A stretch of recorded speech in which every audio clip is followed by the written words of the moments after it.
ఇండియాలోనే #1 varicose veins hospital Avis vascular centre. నమస్తే రమగారు. నమస్తే జయ. రమగారు, మంచి ట్విస్టులున్న కథ. ట్విస్టులు ఒకటి ఉంటే చాలదా? నెంబర్ 2, 3 ఉండాలి. పూర్వం అంట ఒక పల్లెటూరులో ఓ భార్య భర్త ఉండేవాళ్ళు. పిల్లలు లేరు వాళ్ళకి, రైతు పాపం. అయితే వాళ్ళకి ఏమైందిట, ఒకనాడు ఒక తప్పిపోయిన పిల్లవాడు దొరికాడు. ఆ పిల్లాడిని పెంచారు. పిల్లవాడికి ఒక 17, 18, 19 ఏళ్ళు అలా వచ్చినాయి. వాళ్ళతో పాటు ఉండేవాడు. ఏదో పేద రైతు, ఏదో పొలం పని చేసుకునేవాళ్ళు. ఓ పిల్లాడికి అన్నం పెట్టలేకపోతారా వాళ్ళు, వాళ్ళతో పాటు ఉండేవాడు. క్రమంగా ఏమైందట, ఆ ప్రాంతంలో కరువు వచ్చేసింది. ఈ రైతు దంపతులు బాగా పేదవాళ్ళు, పెద్దవాళ్ళు కూడా, పేదతనంతో పాటు పెద్దవాళ్ళు కూడా. పిల్లాడు 19, 17, 18 ఏళ్ళు వచ్చినాయి, కానీ వాళ్ళకి 75 ఏళ్ళు వచ్చి ఏదో ఉన్న ఆహారం పెట్టుకుని తినేవాళ్ళు. క్రమంగా ఏమైందంటే ఆహారం నిల్వలు కూడా తగ్గిపోయింది. అయితే వాళ్ళు ఏమన్నారు, రే నాయన, ఈ ఊళ్ళో కాటకం వచ్చింది, మేమేదో ఇంత తిని బతకగలం, పెద్దవాళ్ళం, నువ్వేమో ఇంకా ఎదిగే పిల్లవాడివి, క్రమంగా తిండి కూడా దొరక మలమల మాడి చచ్చిపోయేలాగా ఉన్నాము, మేము ఆ ఊరు ఈ ఊరు రాలేము, ఊళ్ళో చాలామంది వలసలు వెళ్ళిపోతున్నారు, నువ్వు వెళ్ళిపో, ఇన్నాళ్ళు పెంచాం, నువ్వు ఇక్కడి నుంచి వెళ్ళిపో నాయనా అని పంపించారు. పంపిస్తే వీడు మొదటంతా ఏడ్చి మొత్తుకున్నాడు, కానీ తర్వాత ఏం చేయలేక ఇంకా అక్కడ ఉంటే ఏముంది, వాళ్ళతో పాటు వీడు మాటమే, అక్కడ వర్షాలు లేవు, కాటకంగా ఉంది. సరే బయలుదేరి వెళ్ళిపోయాడు. వెళ్ళగా ఏవో అడవి అవి ఇవి దాటుకుంటూ పోయాడు. కాయ కసరు ఏది కనపడితే అది కొట్టుకుని తిని, దుంపలు కనపడితే ఒక కడుక్కుని పచ్చివే తిని వెళ్తూ ఉంటే ఒక పాత పురాతనమైన కోట ఒకటి కనపడిందట. అంతా మట్టి మకిలి మశానంగా ఉంది. సరే బయట వాన వస్తోంది కదా, పడుకుని నిద్రపోయాడు. నిద్రపోయేసరికల్లా వాడికి తెల్లవారుజామున మెలకు వచ్చింది. ఎందుకు మెలకు వచ్చిందో చూస్తే వీడి భుజానికి ఏదో తగులుతోంది నిద్రలో ఉండగానే. చూస్తే అదొక చెయ్యి ఆకారంలో ఉంది. ఉలిక్కిపడి లేచాడు. చూస్తే ఇప్పుడు అది ఎట్లా తగులుతుంది, ఈ పార్ట్ ఇట్లాగా తగులుతోంది, ఈ పార్ట్లో ఒక దీపం ఉంది. లేచాడు దిగ్గున. వాడు తిండికి వాచిపోయి ఉన్నాడు, అలసిపోయి ఉన్నాడు, ఎన్ని డక్కా మొక్కలు తిన్నాడో. అదురుకోవాలి వాడు, భయపడాలి, కానీ అదర్లా వాడు. లేచి అదేమిటా అని పరిశీలనగా చూడడం మొదలుపెట్టాడు. ఆ దీపం పట్టుకున్న చెయ్యి ఇట్లా ముందు కదులుతూ వెళ్తోంది. కుర్రాడు ఏమనుకున్నాడు, ఎక్కడికో వెళ్తోంది, దేని వెనకాల వెళ్దామని దాని వెనకాల వెళ్ళటం మొదలుపెట్టాడు. ఆ దీపం పుచ్చుకున్న చెయ్యి అట్లా ముందుకెళ్తుంటే ఆ భవనం అంతా వెలుగ్గా కనపడటం మొదలెట్టింది. అంతకుముందు వీడు వెళ్ళినప్పుడు అది పాత కోట.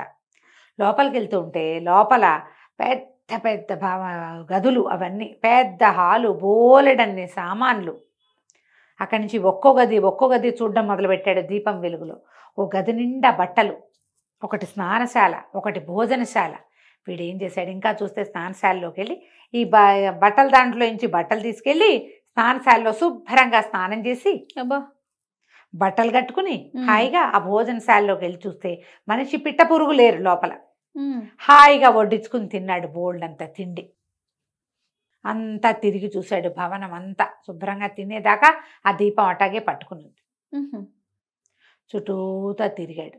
తిరిగి వచ్చి మళ్ళీ తను ఎక్కడికి మొదలు పెట్టాడో అక్కడికి వచ్చాడు. అక్కడ ఒక హంసతూలికా తల్పం ఉంది. వాడు నేల మీద పడుకున్నాడు ఇందాక, ఇప్పుడు తల్పం ఉంది. ఆ తల్పం మీద పడుకుంటే ఆ దీపం మాట్లాడడం మొదలెట్టింది. ఓ అబ్బాయి, ఇప్పటిదాకా ఎంతమందో వచ్చారు ఈ భవనంలోకి, ఈ దీపం పుచ్చుకున్న చేతిని చూసి హడిలు చచ్చారు, ఒక్కడు కూడా నిలబడలా, నువ్వు ఒక్కడివే నిలబడ్డావు, ధైర్యంగా ఉండు, నీకు రాజకుమార్తె సొంతం అవుతుంది అని చెప్పి వెళ్ళిపోయింది. వీడు తల్పం మీద పడుకున్నాడు. ఉన్నట్టుండి ఏదో పెద్ద శబ్దమైంది, ఎవళ్ళో తలుపు దోసుకొస్తున్నారు లోపలికి. ఒక పటాలం వచ్చింది. వాళ్ళందరూ ఇంత కర్రలు పుచ్చుకొచ్చి ఈ కుర్రాడిని మన వాడికి ఏం పేరు పెడదాం, రావుడు అని పెడదాం, రావుడిని సావుగొట్టి చెవులు మూసారు. వాళ్ళు కొట్టేశారు. సున్నంలోకి ఎముక లేకుండా, లేదా ఎముకలో సున్నం లేకుండా చిత కొట్టేశారు. కొట్టేసి వెళ్ళిపోయింది. మొత్తం పటాలం అంతా మాయమైపోయింది. అమ్మో అయ్యో దేవుడా రాముడా అని మూలుగుతూ ఉన్నాడు. ఇంతలో ఏమైంది, ఆ దీపం పుచ్చుకొని చెయ్యి వచ్చింది చక్క. వీళ్ళంతా వెళ్ళిపోయాక దీపం పక్కన పెట్టి ఏదో మందు తీసి రాసింది ఒంటి మీద, ఓపిగ్గా ఉండు నువ్వు అని చెప్పి. మర్నాడు తెల్లారింది. వీడాతో తల్పం మీదే ఉన్నాడు, ఏమీ లేదు అక్కడ, ఫుడ్ లేదు, గిడ్డు లేదు. రాత్రి కడుపు నిండా పొట్టపగలేలాగా తిన్నాడు కదా. ఇక వాడు అక్కడక్కడే అడవిలో తిరిగి అందులోనే ఉండిపోయాడు ఆ బిల్డింగ్లోనే. రెండో రోజు రాత్రి మళ్ళా దీపం చెయ్యి వచ్చినాయి. వీడేం చేశాడు, దాని వెనకాల పడిపోయి స్నానశాలలో హాయిగా బోళ్ళంతసేపు పన్నీటిని జలకాలాడి ఇంకో జత మంచి బట్టలు కట్టుకుని, ముందు రోజు దెబ్బలు తిన్నాడు కాదు, వేడి వేడి నీళ్ళు పోసుకుంటే హాయిగా సలీస్గా సుఖంగా ఉంది అనమాట. వాడికి చక్కగా అన్నం వడ్డించుకుని ముందు రోజు తినని వెరైటీలన్నీ రెండో వెరైటీలు తిని, ఇన్ని పళ్ళు తిని, ఐస్ క్రీములు అవి ఉంటే స్వీట్లు అవి ఉంటే అవన్నీ తిని మొత్తం భవనం అంతా తిరిగి చూసి మళ్ళీ వచ్చి మంచం మీద పడుకున్నాడు. దీపం వెళ్ళిపోయింది. అక్కడి నుంచి మళ్ళీ తలుపు తెరుచుకుని పెద్ద పటాలను లోపలికి వచ్చింది. అయ్యో చిత కొట్టి పెట్టారు వాళ్ళు. ఇదేంటమ్మా కడుపు నిండా పెడుతున్నారు, కొడుతున్నారు. అయిపోయింది. మొత్తం జనం అంతా వెళ్ళిపోయాక మళ్ళీ దీపము చెయ్యి మళ్ళీ వచ్చాయి. ఆ దీపం పక్కన పెట్టి వీడి ఒంటికి మందు రాసి వెళ్ళిపోయింది దీపం. 2 రోజులు ఇదే అయింది. మూడో రోజును కూడా అలాగే చక్కగా దీపం చెయ్యొచ్చింది. వీడన్నీ శుభ్రంగా వడ్డించుకు తిన్నాడు. చావు కొట్టించుకో దొడ్డుకర్ర దగ్గర పెట్టుకుందాం అనుకుంటున్నాడు. దొడ్డుకర్ర పెట్టుకుని మాత్రం వాళ్ళ 30-40 మంది వచ్చారు పటాలం. అదే మూడో రోజున ఏమైంది, మళ్ళీ చావు కొట్టేసి. అయినా వాడు వెళ్ళట్లా. సత్యనో దేవుడా అని పడుంటే ఈసారి మూడో రోజు దీపం పుచ్చుకుని చేయరాల ఒక అందమైన రాజకుమార్తె వచ్చింది లోపలికి. వచ్చి ఏం చేసింది, అమ్మాయి దగ్గర ఒక కొప్పెర లాంటిది నీళ్లు పెట్టుకునేది ఒకటి, అందులోంచి మంత్రజలం తీసి చల్లింది. వీడు మొత్తం దెబ్బలన్నీ మాయమైపోయినాయి, ఏమీ లేవు దెబ్బలు. అమ్మాయి ఏం చెప్పిందంటే, నేను ఒక ఫలానా దేశపు రాజకుమార్తెని, నన్ను మా నాన్న శత్రువులు అపహరించి మంత్రబలంతో ఇక్కడ కట్టేశారు. నీకు ఈ 2 రోజులు దారి చూపించింది చెయ్యి నాదే. నేను ఇక్కడ ఉండకూడదు. నాకు ఇక్కడ వీళ్ళు ఏ మంత్రంతో నన్ను కట్టేశారో ఆ మంత్రం నాకు దొరికింది. నేను ఇక్కడి నుంచి వెళ్ళిపోతా. నువ్వు మా కోటకు వచ్చేసి నేను నిన్ను పెళ్లి చేసుకుంటాను. నీ వల్లే నేను బయటపడ్డా. ఎంతమందో ఈ కోటలోకి వచ్చారు.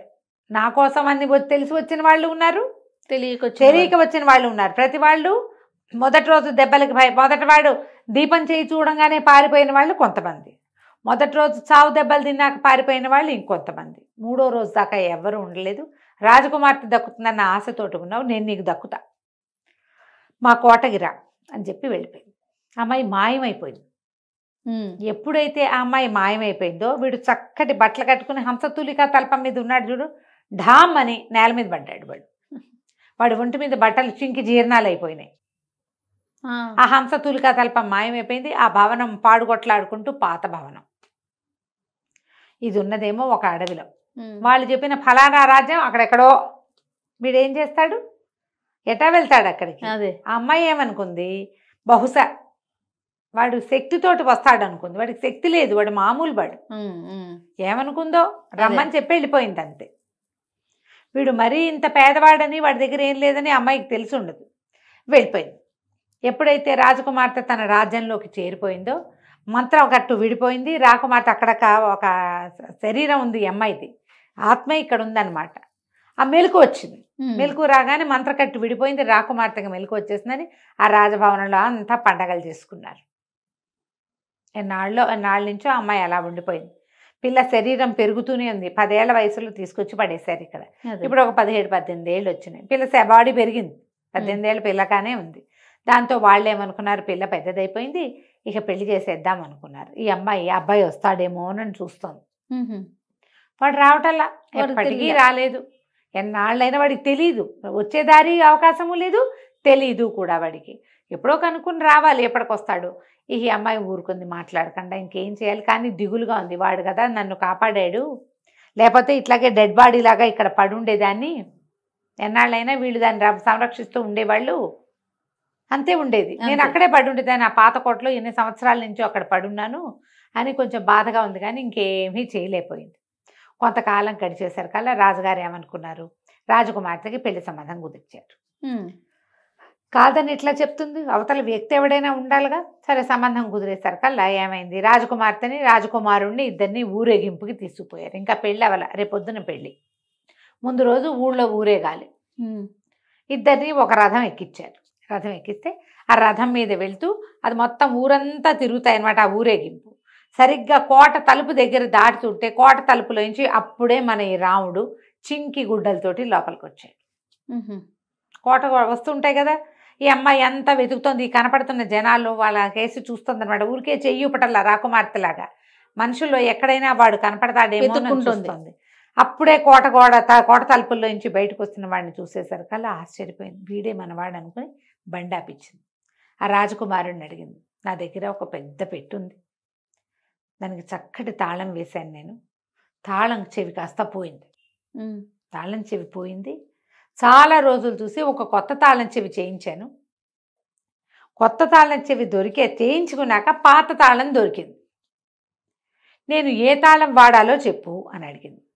రాకుమారుడు అన్నాడు, కొత్త తాళం ఎప్పుడు డూప్లికేటే, పాతది ఒరిజినల్ కదా, నువ్వు ఒరిజినల్దే వాడాలి అనగానే ఈ అమ్మాయి ఏం చేసింది, సైనికుడిని పిలిచి, ఒరే ఆ వస్తున్న అతన్ని జాగ్రత్తగా రథంలో కూర్చోబెట్టు అని చెప్పి ఈ రాజకుమారుడిని తీసుకెళ్ళింది అతని దగ్గరికి. నేను 7 సంవత్సరాలు మంత్రకట్టులో ఉన్నా, నా శరీరమే ఇక్కడుంది, నా ఆత్మ ఒక ఫలానా పురాతన కోటలో ఉంది, ఆ కోటలో నుంచి నన్ను రక్షించిన వాడితను, వాడెవడో నాకు తెలియదు కానీ నన్ను రక్షించాడు. నా ఆ మంత్రకట్టు విడిపోవడానికి వీడు 3 రోజులు చావు దెబ్బలు తిన్నాడు వాళ్ళతోటి, ఆ మంత్రశక్తి శక్తులతోటి దెబ్బలు తిని నన్ను మళ్ళీ నా శరీరంలోకి ప్రవేశించేలాంటి అవకాశం నాకు ఇచ్చాడు. నేను అతన్ని పెళ్లి చేసుకోవాలనుకున్నాను, నన్ను రక్షించాడు కాబట్టి.